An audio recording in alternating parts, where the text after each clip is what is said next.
absolutely. So I'm going to start by asking you to tell us your name and anything you want to share with us so we can get to know you a little bit better. Yeah, Yep. So please. sounds good. I'll be happy to. My name is Michael Cato. I'm the Senior Vice President and Chief Information Officer here at Bowdoin College in Brunswick, Maine. I've been here just over 2 years, but I have worked in higher education IT since 2003. I think that's right. No, 2001. What am I saying? So it's been 20 years. Next year will be 20 years. And it's actually been a lot of fun. I've worked now for the last 6 years in small liberal arts institutions, so private institutions. But the bulk of my career was in larger public institutions. I started at UNC Chapel Hill and down the street from you at Duke. Actually, I lived in downtown Durham. And then I went to work at UNC Charlotte before coming to Vassar and now here at Bowdoin. Excellent. And as a vice president and CIO, can you describe what a little bit of your duties and daily interactions are and what involvements you have in decision making and whatever it is that job entitles? Sure. So in our structure, my title means that I am the senior officer is the language that we use. I report to the president. And I'm responsible for all of the information services across the institution. So many of the things people traditionally think of as IT, the network and the servers and systems, but also how IT serves the larger institutional mission. So everything from security cameras in partnership with our security office to on the academic side, both the learning management system, but as an example, as we're preparing for the fall and we're still working through announcing what our model would be in response to all of the work around COVID, I've been deeply involved in the decision-making on how do we explore options for contact tracing to supporting faculty as we teach us at least a third of our curriculum will have to be taught online, which is completely new for us as a liberal arts institution, and helping us create that distinction between the emergency version we did in the spring and the truly building intentionally designed online courses. My team and I are deeply involved in all of that. So I imagine you must be pretty busy. A little bit of that, yes. It's been a lot of fun. It was funny because I said that the spring pieces, the emergency version, was a lot of activity. But I think for a lot of us in IT, it kind of leaned into the firefighting side that a lot of us have innately, just because it's really rewarding to get that instant gratification of solving a problem really quickly. But the work for the fall and looking ahead is much more complicated, and thankfully for me, it's the kind of thing I really enjoy. It tends to be a lot more stressful, I think, because it feels like the stakes are higher. That makes sense to me. So how do you and I know each other? So we first met, I think, because you sent me an email. Actually, that's how we first got in contact. You'd seen an advertisement for a panel conversation that I was putting together, and had introduced yourself, and we had a quick conversation. I asked you to be willing to join the panel, and we had a really wonderful conversation around issues of diversity, equity, inclusion in one of the organizations that I'm part of. And then recently we did it again with a different organization in a conversation last week. So I have yet to meet you in person, but have been really grateful to be able to learn from your experiences and tap into your expertise and compare notes. I appreciate that very much. But so at the email I sent, did I send that to NERComp or did I send that to EDUCAUSE? I'm trying to, I don't know. I was trying to remember that too. Yeah. And NERComp and EDUCAUSE are two separate things, or is NERComp a layer under EDUCAUSE? They are separate. So EDUCAUSE is the national organization. Historically, there have been regional organizations as well. And NERComp was one of the largest, just because the Northeast has so many institutions of higher education here. And over the years, many of the regionals aren't quite as active anymore, but NERComp has the capacity to do some really interesting work. So I've had the good fortune of serving on NERComp's board for the last 5 years, and there was a project that we were working on. That's where, I think that was the announcement that you first saw. It was a NERComp offering. And then what we did last week was for the Consortium of Liberal Arts Colleges. Yeah, absolutely. Thank you so much for that. So let me ask you, so you started in IT almost 20 years ago. Can you talk about your journey? And what I'm asking is have you always felt supported? Did you experience any discrimination or racism as you moved your journey through IT to where you are now? So I'll give you the short answers first. Have I always felt supported? No. Have I experienced issues of racism and discrimination? Yes. Haven't always been overt, thankfully there hasn't been that many of them that have been as directly challenging, though I've had a few. Sometimes they're super subtle.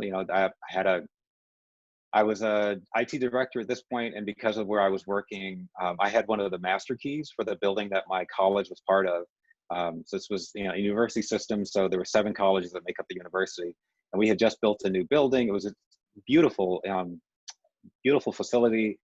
We were just in, I think, maybe 2 years in, and because I had a master key, we had one of the adjunct faculty members had gotten locked out, and she found one of the students who work on my team, and he found me because he knew I could help. We got her in. A couple weeks later, it happened again, and she went and found the students to ask for the help, and she asked for me as the janitor. And I was wearing a suit and tie at the time she met me, but the context clues about how I was dressed just didn't seem to be reconciled with the fact that I look like I do and the fact that I had a master key. So sometimes it's things like that, and the student that she asked happened to also be a Black student. And he and I had some really interesting conversations about it. He laughed first. He's like, I can't figure out how she could possibly think you're the janitor. But then as we talked about how those impressions start to show up in some really destructive ways as well, in searches that I've been part of, sometimes when I'm a candidate, or when I'm on a search committee and we're reviewing candidates. I was on a search once. We were looking at a group of candidates who come to campus. Of the group, only one was happened to be an African American woman, and the feedback we got from the faculty about her was, well, we're not sure she's ready for promotion. Right? They kept saying she presented herself really well, but we're not sure she's ready for promotion. Yet she already had the position at her institution, so it would be a lateral for her. Mhm. The other candidate, who actually this would have been a promotion for, no one said anything like that about. And the way the feedback came in, we could tell the feedback was from the same individual. So it was really stunning to see the contradiction. So knowing that things like that are at play. And in that particular case, I was grateful because the committee was responsive to a couple of us, and I was one of those leading voices, bringing in conversations about about bias and how it manifests in searches, and really putting in a framework so that we could be much more intentional about how we would address issues like that. So in that case, we chose to exclude all of the faculty feedback we received because it was so clearly laced with bias. And it was a difficult decision for many of my faculty colleagues on the committee, but I was really proud that we could get to that point to just embrace the fact that this feedback was problematic, so we therefore could not use it in our decision making. So Uh, I've had a number of experiences like that. yeah. So I have a two-part question. One you may know an answer Please. to, one you may not. Among CLAC, how many Black or brown CIOs are there? Aha, that one I know the answer to. So I'll answer it 2 ways though, because last week, CLAC, for the I think only the second or third time in their history, voted to expand the membership. So CLAC now is 75 institutions. Of those institutions, if my math is correct, 6 of us are people of color, 3 are Black, 2 are Indian background, and 1 gentleman is Hispanic. Mhm. And so those numbers, I mean, so that's 6 out of 75 is one thing. But before the vote to expand, we were 70, and I was the only Black CIO, long story, that had just shifted a couple weeks before. And there was 1 Hispanic CIO and 2 gentlemen who were Indian.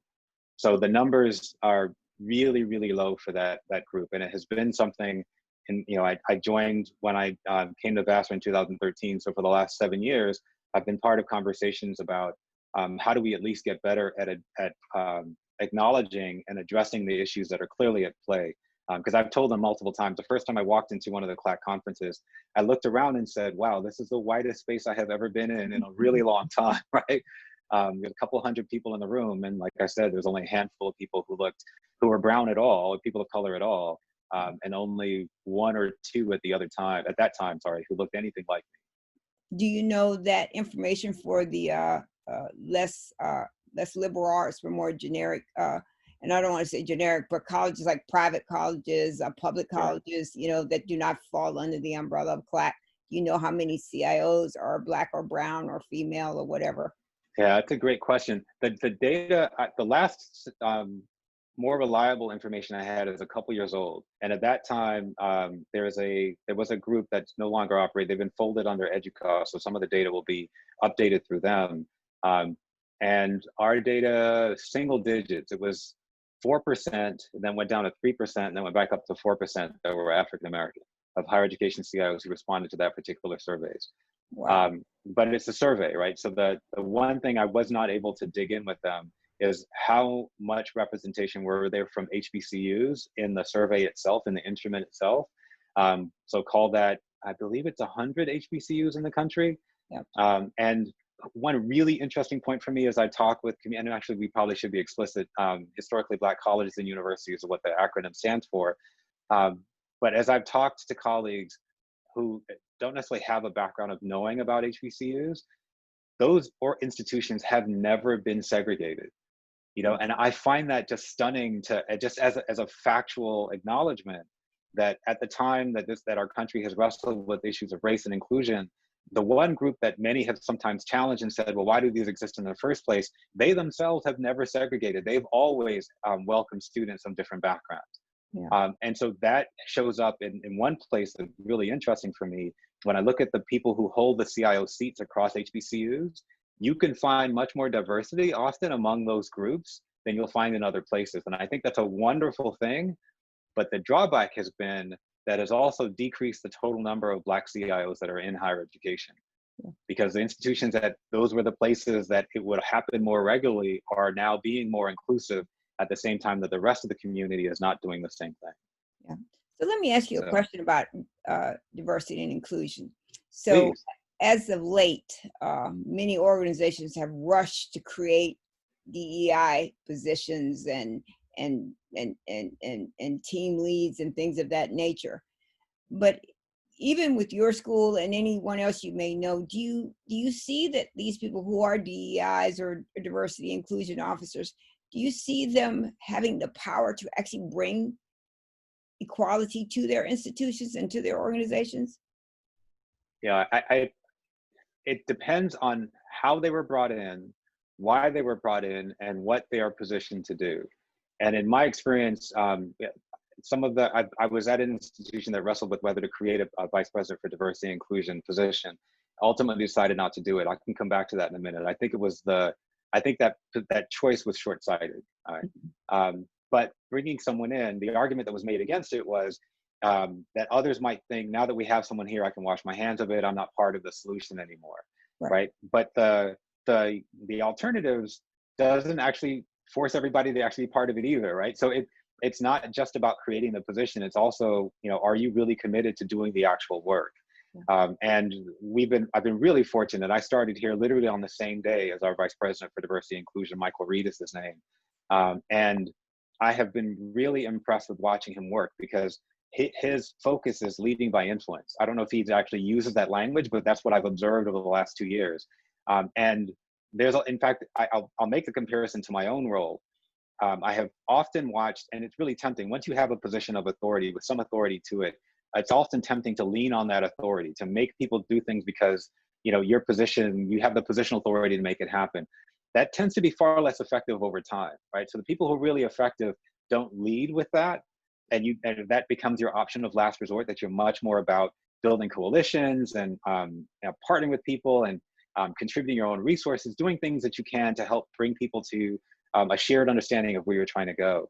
I find that really effective chief diversity officers are doing that all the time. So no matter what power they may have positionally, it's still all about influence, because at the end of the day, I think it's about making the case for diversity first, really helping people understand what is it we can get out of this, right? So that it is the right thing to do. I'm not disagreeing with that at all. But I think if that's your only argument, that's a really steep hill to climb. Versus if we have a shared understanding that this is beneficial to us as an institution, then there's something that we can all lean into to start moving in that direction. Yeah. Sorry, long answer to your question, but that's kind of how I've come to think about it. That's perfect. It's a perfect answer. I'm going to ask you a question about me, and I want you to give me your opinion. So Please. I grew up in a little town in South Carolina called Walterboro. And my mother was my paternal aunt. She was my father's older sister, and she raised me. She only had a 4th grade education, and so she was a domestic.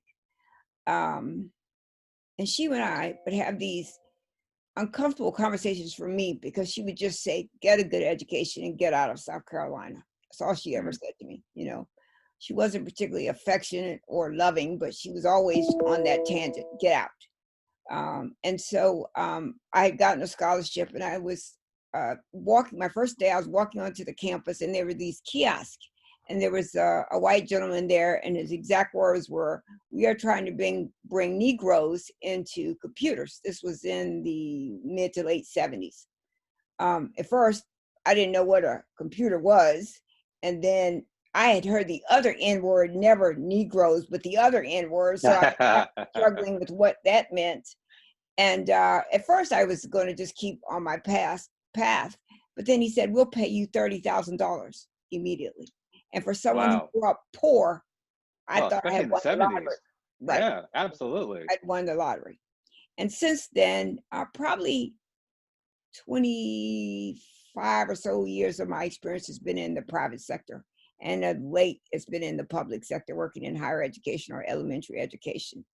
Um, I didn't get my first college degree until I was 45. And I got two. I graduated at the top of my class, summa cum laude. And then I got my master's. I got an executive master in public administration, and back to my undergraduate. My undergraduate degrees are in psychology and literature, and my doctorate is in higher education administration. Um, at my current employer, and with my current employer, and with all the other things that I do, I am well known. I'm often called to speak on diversity advocacy for Black and Brown men and women, and to share my thoughts about emerging technologies for those communities. Why is it, and let me just say one more thing, I am not the easiest person to get along with because I don't take a lot of crap, if you will. You know, I'm not going to let you bully me or push me around. So I think I've gotten Sure. this stereotype attached to me that I am an angry Black woman.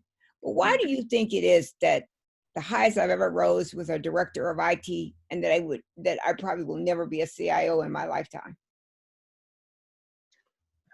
Yeah, so it's a so let me start with this. The I think this is true for anyone, for all of us, right? That there's a fair degree of preparation, which you clearly have, right? Far more than I do, right? My highest degree is an MBA, right? But there's also opportunity, preparation, opportunity, good luck, and mentorship, right? Having someone who's mentoring or advocating on your behalf when those opportunities turn up. And I think that combination, getting that right combination, and that's where the good luck pieces fits in, right? Because there's a bunch of this we don't actually control. And anyone who has the arrogance to say, I constructed my career and this is exactly, it's all about me and I got everything I wanted. I think back to President Obama, one of the last commencement speeches he gave in his last couple of years of his presidency. He talked about, look, you know, I think he was talking to a bunch of graduates, and he said, look around and just, I want you to acknowledge the good fortune that played a part in you being here. Yes, you were smart. Yes, you were accomplished. Yes, you worked hard. But I don't want you to have the arrogance to think that anyone who didn't get here is less than you are, right? That there was a significant amount of luck that played into you being here. And he said this for himself as well. And there was a whole bunch of consternation about that at the time. But I definitely count that for myself because my undergraduate experiences, I have a degree in zoology. I did 2 years of medical school and I failed out of medical school. This is the first time I'm saying this on a venue that's public. It's not a secret. I mean, I talk about it because it's, 20 years ago now. But losing my life's dream at that time and then trying to figure out what I was going to do instead was a really difficult multi-year experience. I'd always had an interest in computers. I was a computer science minor my first year. There's a whole bunch of things I was able to lean on, but then I had really good opportunities and some people who cared about my career and the success of my career that I had nothing to do with. This was all about them deciding they wanted to invest in me. And what I've tried to do in response is to do the same for them. And just because I know that, I think about those pieces when I'm having conversations with colleagues who I'm just getting to know. I can only imagine all of the different ways, especially because you came up in this much earlier I did at a time that people could be much more overt and get away with it, right? people have to get really creative now, which they still do, mind you, and I can still talk about. But it just requires a lot more. And the fact that I came in at a different time, I think allowed me to approach this in a way that was, I didn't have to have the same guards around me, protections around me that I'm sure you had to just to navigate the spaces you were in. Right. I've had the good fortune, and I'll add to this, the fact that I failed at a medical school before I began my IT career also did something for me that it took me years to grasp. I didn't fear losing my job. Right. So I would walk into conversations when things got sticky. I was fine, just, and I wouldn't necessarily, I wasn't always the most vocal person in the conversation because I didn't feel I always had to be, but I was much more comfortable working behind the scenes and building relationships and trying to advocate for the direction that I needed to go. And a couple times where it was clear that wasn't going to happen anymore, I decided, okay, it's time for me to leave. And I've left, more than once, I've left roles because I knew that the dynamic was going in a place that was not going to match with my ethical code and my own values, right?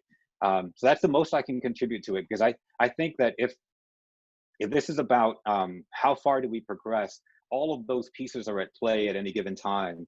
And I think, unfortunately, for people of color broadly, for African Americans specifically, for African American women, right, these pieces get harder and harder and harder. I still have the advantages of being male, right? That I walk into a conversation with a search committee and me being aggressive is perceived as a leadership quality, right? Whereas for so many women, you being the same person is perceived as, oh, she's just too pushy, and all these other negative attributes that come from it. And maybe they don't say it out loud anymore, but they're subtly influencing how they make decisions and promotions because, yeah, she just doesn't quite resonate with me the same way. And which is where my work on bias is like, okay, I need you to make the effort of telling me what you need, because a generalized statement like that could represent too many things that could be taken for granted and pushing ourselves for that. Again, I'm giving you a long answer, but those are the kind of things I think of. Yeah, and I appreciate that very much, and I agree with you wholeheartedly. Luck has to play a part, because I think if you, as you mentioned, President Obama, who would have guessed a senator from Chicago would have given a speech at a Democratic convention event, would become the president. I mean, because, we've had a couple other people try to become president. I think Jesse Jackson had tried. I don't remember who the other Black person was, but there was one other person that tried and failed. And probably because they were also labeled, if you will, as something another. And to see President Obama become President Obama was almost life-changing for me. I mean, Same here. I cried. I prayed. I was just so grateful. But I also prayed that he did not get assassinated, because I was so afraid. All the way through his candidacy, the way through. Right. Yeah. That was my other prayer was, he was this really elegant, well-spoken, just very dignified Black man. And probably there was a good portion of American society did not want to see a Black man have that much power. So my prayer was always for him to survive and get to be a successful president as he has been. So and so to follow that, when I told you about myself, I could tell you stories that would probably make your hair stand up on your head, even though you don't have any hair up there. But I have learned to let it roll off my back. If I don't get a job, I'm not going to be upset about that. If I apply and I don't get a call back, I'm not going to be upset about that. Because like you said, I'm almost at the point that I'm not afraid to be fired or to be let go, because, I've been in this game for a long time. And I have a couple of mentors, both white males, and they are nice. But I can say specifically for one of them, who has a really high power at my university, has never said you should hire Rochelle. Or a course I've been trying to teach for years that looks at gender, poverty, and race through the lens of current and emerging technologies. I've been trying to teach this course for at least 5 years at my institution, where I went to school, and got no bites at it. And I don't want to be a tenure track faculty. I want to be an adjunct or a pop, pop professor. Yeah, you know what I mean. So I find it difficult. And my question to you is that, so how do we change this for the Rochelles that are behind me? Because my career is literally done. I've only got a few more years to be what I want, what I am now, and I hope to retire as a professor. But more specifically, what do we do for the Rochelle's that are coming behind me? Yeah, I think that the piece for me, mentorship and advocacy, there's a term for it that I'm forgetting. I think people call it champion, right? Someone who is behind the scenes championing your cause, right? And that people sometimes conflate the two together, and I don't think they necessarily have to be. And I have watched a lot of people who are really great mentors, but then they don't champion on behalf of the people who they've got those relationships with, right? And so that only does so much for them. Mhm. Whereas someone who's also willing to champion, and perhaps all they can do, they don't have the capacity to take you on as a mentor, to have that kind of relationship with them, but they are willing to behind the scenes suggest, hey, I think you should apply for this, or I'm in the process for this. Can you send me your information because I want to make sure you get into the pool as well. That piece has to happen as well, and that needs to be broader than just Black people doing for Black people, right? Because that's long been part of it, and I'm still a big believer in it, and I'm part of some organizations that's part of their mission. Mhm. But I think that the needle really starts to move, especially because the numbers of us are so low. We also need to have others who are willing to do that and be part of that conversation, right? And there's going to be a lot of blowback on that. It already happens in a number of places, but that to me is the way that this starts to change. And so I've been grateful to be able to do that the times I've had opportunities to, but it is also part of the conversation I think we need to make sure we are being intentional about having with everyone. If you really want to move the needle on this and you want to constructively contribute to it, every time you're involved in a search or a hiring process, make sure you advocate to have a diverse pool every single time, Right. right? Even if it's a consultant that you're bringing in and you already know someone, if that person is not a diverse candidate, go find another candidate that is, to make sure that you are considering that and you're challenging yourself and challenging the process all the way along. That is a decision that we all can make, and not everybody does.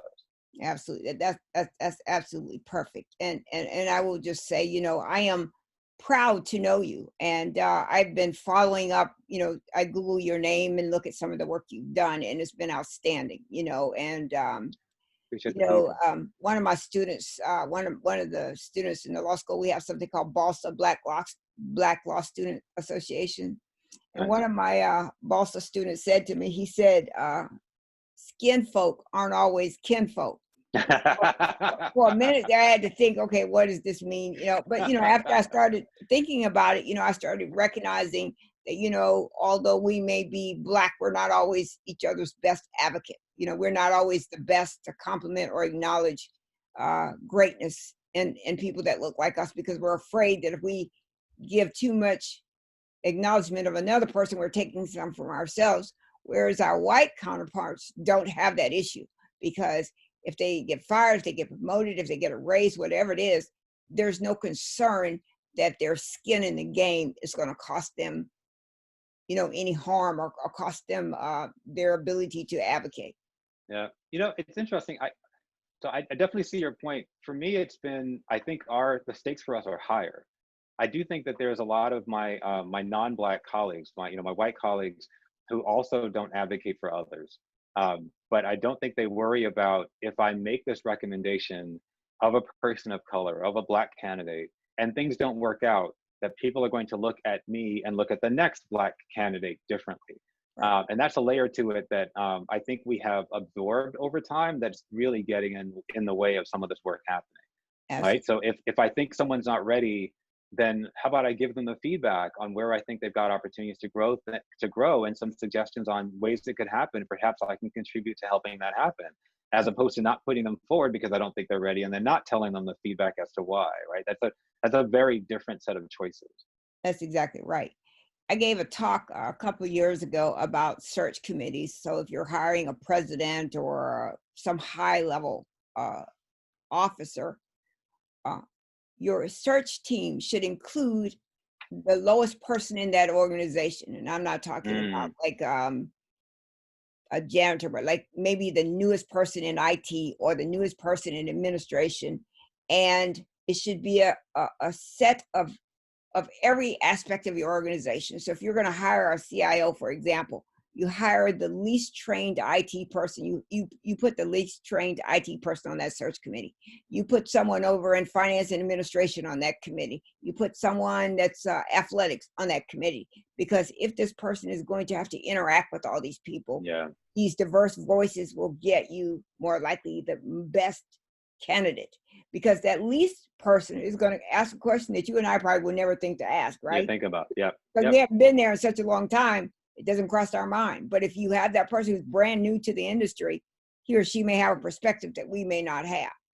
And the other part of that is, you know, uh, you're probably little younger than I am, but there used to be something called the Old Boys Network, right? Oh, So absolutely. Yeah. today we call it homosocial reproduction. We prefer to be with people Mm. who look like us, you Yep. know. And so, in a lot of ways, for people like you and yourself in your position and your advocacy and the work that you do, you are able to be a voice. You can speak and you don't worry about whether your voice is going to cause you any harm, i.e., you lose your job, you're written up, whatever it is. Your voice is powerful. And what you've done for the entire university and the other places you've worked speaks for itself. So if you were to recommend that you hire Joe, who just got his Microsoft certification, you don't have to worry about it if Joe turns out that he's not going to come to work on time, or he's, Mm. you know, harassing someone. That's not something you have to worry about, because you have a track record of doing very great things. So, you know, So thinking through those.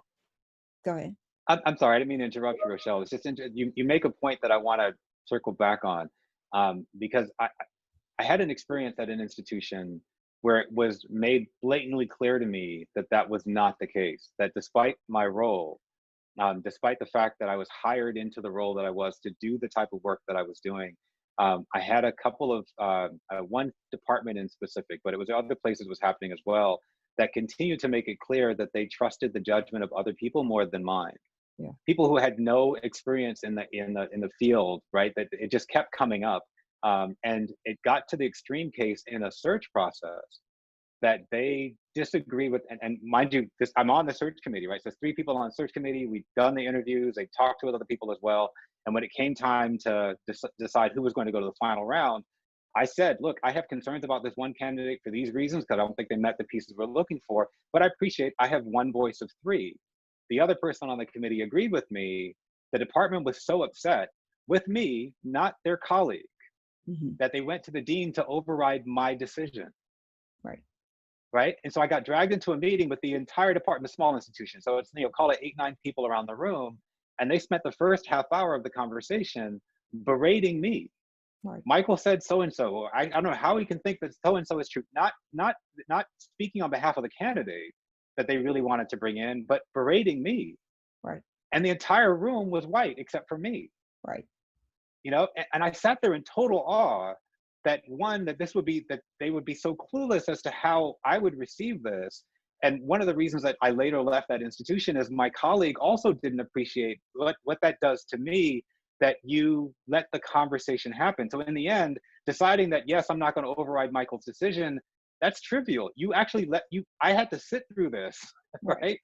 Which is, I mean, what message do you think it tells me about, I actually have the role. None of you are CIOs. None of you have actually hired technical teams, which is what we were hiring for. Mm-hmm. I'm on the committee to contribute my expertise. And instead of saying, well, we feel strongly about the candidate and advocating for the candidate, you belittle me. Yeah. Right. So those things still happen. And so it's not that I don't want to give anyone the impression that I don't think it can happen to me anymore, that it doesn't happen to anyone else. I don't think that's true. And I think that's been one of the great frustrations that for me is coming out in the Black Lives Matter movement, and a lot of the conversations we're having now, is that people are getting a chance to just be clear, just understand, no matter the role we're in, no matter how much success we've accomplished, no matter what experiences and accolades we have, no matter how much we make, no matter title, any of that doesn't matter. To certain people, to certain large segments of people, unfortunately, the starting point is still, you are a Black woman, you are a Black man, you are a Black professional. And the Black part comes first to the negative, right? And so my administrative assistant, my research assistant, you name it, someone to the side who's an ancillary role in this, their voice is equal to yours in my mind. Right. Right. Absolutely. And, you know, in jobs I've had, I've been called names. The name I hear most often is that I'm passive aggressive. And for Mm. a long time, I thought I knew what that meant. But then I had to go to the Oxford Dictionary and look up what passive aggressive meant. And then I said, okay, this is not who I am, but I do understand why I'm being called this name, you know? And so I think that for me, every time we're on a panel together, every time we're talking, I see such beautiful professionalism, to no bias, no already pre-thought concept of how this should go or not, but really a very thoughtful panel and very thoughtful questions and agendas. And I think that speaks to your character immensely. And so if someone else doesn't recognize that, count that their problem and not yours. I But appreciate that, you Rochelle. know, my every experience with you has been absolutely exceptional. So let's talk. We only got about 7 minutes, so let's talk a little bit about 8 minutes and 46 seconds. Have you seen the video? You mean the Dave Chappelle show? Oh, I'm No, sorry. No, no, no, no. Yeah, sorry. I'm so sorry. Yes, you were talking Mr. directly. Floyd. Yes, I did see Mr. the Floyd. video when it first started. Yes, Yes. yes. And I haven't been able to watch it again, Yeah. but I felt important to watch it the first time. Yeah. Yeah. And what did you think about that? What were the thoughts that came to your mind? Did it raise any fears for your own safety, for people, your family, your friends? Did it raise any kind of consternation for you? I have a 4-year-old son, Yeah. so my first thought went to him. Yeah. Right. My 4-year-old son is biracial, but we've been really clear with him. The world is going to perceive you as black. You are black. Yeah. Right. Your mom's family, my family. You are all of those things. But we don't want there to be any confusion. Right. That is something for you to be proud of. You are black. You are Jamaican. All these pieces make up who you are. Right. And that was the first thing that I thought of. Yeah. So it was a mix of frustration and anger, that the casualness of all of the officers, but especially the one who was, who's kneeling on him in the moment. Mhm. Even as people are advocating to them, you were literally telling them you were killing him, and they just stood there. That part, the first time I saw the phrase Black Lives Matter, some of our students had put them up around my institution, had put the signs up, but I didn't hear. This was in the early days. I think they had just found it on the web, Mhm. and they put the signs up, and I started crying the first time I saw the sign, because I had this dual response of proud of them that they were willing to say clearly, my life matters, Right. and so angry that they have to. To say that. Yes. Right. Right? That it can't be assumed that my life matters like everyone else's does. Yeah. And I kept thinking about that as I watched that video the first time, because this is what we've been talking about, frankly, my entire life and longer, right? That this is the same message. So in some ways, I'm grateful that a lot of people are kind of coming to that realization now that, oh wow, this really is messed up. Like there really is something here. I'm grateful, and I'm frustrated that it took. How many videos did it take, right? But it felt like this one was just the right combination of circumstances, and perhaps the lockdown. I don't know. But I'm grateful and frustrated again that we've been talking about police misconduct literally my entire life. I grew up in New York City and Brooklyn in the 90s, right? That's in the late 80s. We were talking about that then, right? And we were having those experiences then. Literally every Black male I knew in my college experience, with the exception of perhaps one person, when I would, we would actually talk about this. Only one guy would ever say, yeah, I've just never had that happen. Yeah. Everybody else had their own story. Yeah. Absolutely. And I think going back to 1619, we went from a noose, a whip, assassinations, to outright murder.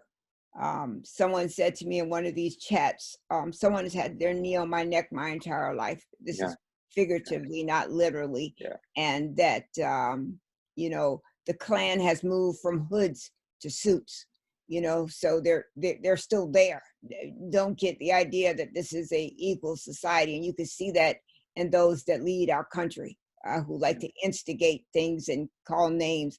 And I think any leader, I don't care whether you lead a band, whether you lead the march across the street to get something to eat or whatever, if you're calling people names, that does not speak well to your intelligence. Yeah. Because Right. even if you think those things, you can keep them to yourself, maybe share them with your family, but you don't in a public space say this person is nothing or he's not smart or whatever it is. I just think that's such poor leadership Yeah. to call names to people and not understanding. So let me ask you this part of the 8 minutes and 46 seconds. Have you ever been in harm's way? Have you ever had an encounter with law enforcement or a white person where you thought that you may be harmed or you were unsafe?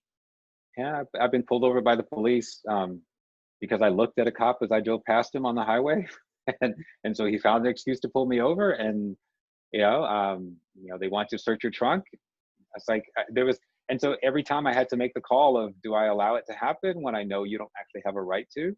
And Mhm. they frame it as a question, and yeah, and the guns are always there, right? And they unclip it when they're having a conversation with you, and it's like, Right, yeah, well, you stopped me for speeding. Why is it you're reaching for your weapon? you right, know, right. um, one of my college friends, he got arrested. He now has a record actually from in college because we got pulled over for speeding, and he and I were in the back seat, Mhm. right? And but because he woke up, he's one of those people who wakes up slowly, and he didn't answer the cop when he asked him what his name was.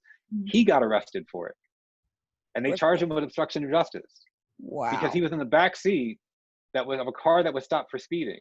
No drugs, no anything. Like just because he did not answer the question. Yeah. Yeah. And if he'd resisted when they were arresting him, yeah, he would have been in that same situation.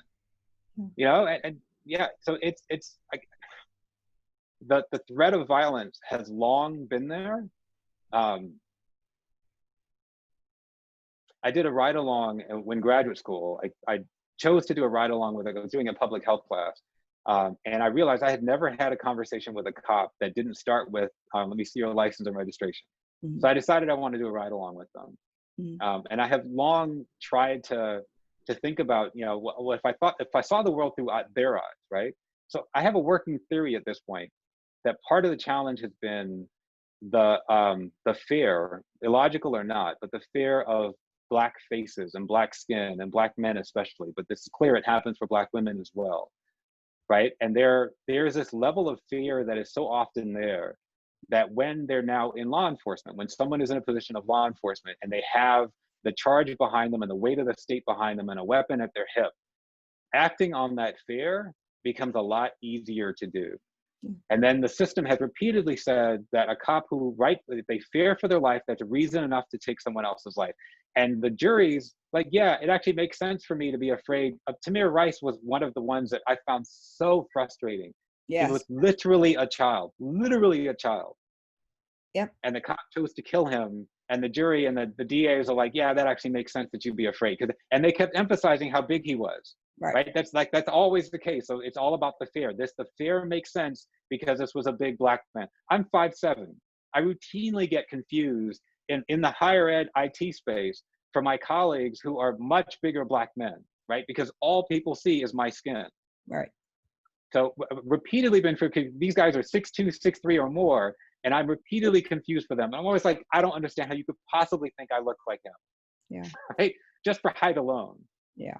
You Yeah. know, a lot of our leadership in higher education have now been awoken, if you can say that, awakened, if you can say that. I don't know if that's absolutely true or not, but there's been tons of speeches by the presidents and the provosts and the deans and directors and all those things have all come out and given statements about what is happening, about the place where our country is. And every time I hear one or read one, I shake my head because it seems like almost every single time they miss the mark. We're going to do Mm. something about this. We're going to make it, we're going to do our best effort to beat back systemic racism or whatever it is. And the simplest thing for them to do is to hire, to promote, to pay, to include, not speeches, not task force, but to actually do something, So, in my office, my part of my job, I said there are probably less than 10 Black professors out of maybe 70, 80, 90. I don't know what the number is, but a lot, and so few. And you know, when someone says, well, we're going to do something about it, what are you going to do? Are you just going to say, you know, here's our policy, we're going to form a task force and we're going to talk about this and this? You have similar thoughts about that? So I do, and that's one of the reasons I'm grateful to be where I am. Right, we have actually done a lot more on hiring on the faculty side. You know, like I said, myself and Michael Reed both started at the same time for the institutions. At least to the best of my knowledge, in the 250-year history, we are the first Black senior officers, and now there's 2 of us out of 9. Right, and my role has nothing to do with diversity and inclusion, right? So this is other than I contribute to it because it's important to me, and in the organization, right? But I'm saying that my role doesn't carry that responsibility explicitly, and I think those are the kind of choices that will actually move the needle. Mind you, we still have a lot of pieces that we still need to do, and I'm grateful that the activity's happening. But I agree with you, just talking about it, and even the question of, it feels like having a chief diversity officer is at least a starting point. And if you're not willing to do that, then I question pretty much everything else, right? Because someone needs to help lead the conversation about how do we clarify why this is important, and then do the work of moving it. And not having someone who can serve as that focal point to provide that expertise is just going to make it so much harder for people to do it, because it continues to be, well, we don't have them in the pool in the first place. Well, what did you do with in creating your pool and creating your candidates and your job description? And are you partnering with those associations that already exist, right? That you can tap into for accountants and attorneys and whatever those positions that you're hiring for. But without that expertise, it makes it much harder to do. Absolutely. Well, we have 2 minutes. I'm leaving it to you to say whatever you wish to say. I will say this: once the video is converted, I will send you a link to it. You can watch it and tell me whether I can upload it or not. Okay? Sure. I appreciate that, Rochelle. And I just want to say thank you. I have learned a lot from you in the couple months that we've had some exchanges. And I'm really, really grateful that you're willing to lend your voices to the work that I have done here. And I'm happy to be able to take part in the work that you're doing there as well. I look forward to continue our partnership moving forward. Absolutely. And I just, if you're going to do a discussion, a webinar or something, and you need another voice, count me in. Just, you don't even have to worry about it. I know Rochelle's going to be there, and I will be there, you know, and I really appreciate it. I support your career, what you're doing. And it is such a wonderful pleasure. I'm not Christian, but I'm a spiritual. I believe that God puts people in your place for a reason. Sure. And I think you and I coming together is one of those examples of God's hand. So thank you. Appreciate that. Thank you. And stay safe, and stay in touch. Don't forget about me. Will do. Same to you. Take care. Take care. Thank you so much, Michael.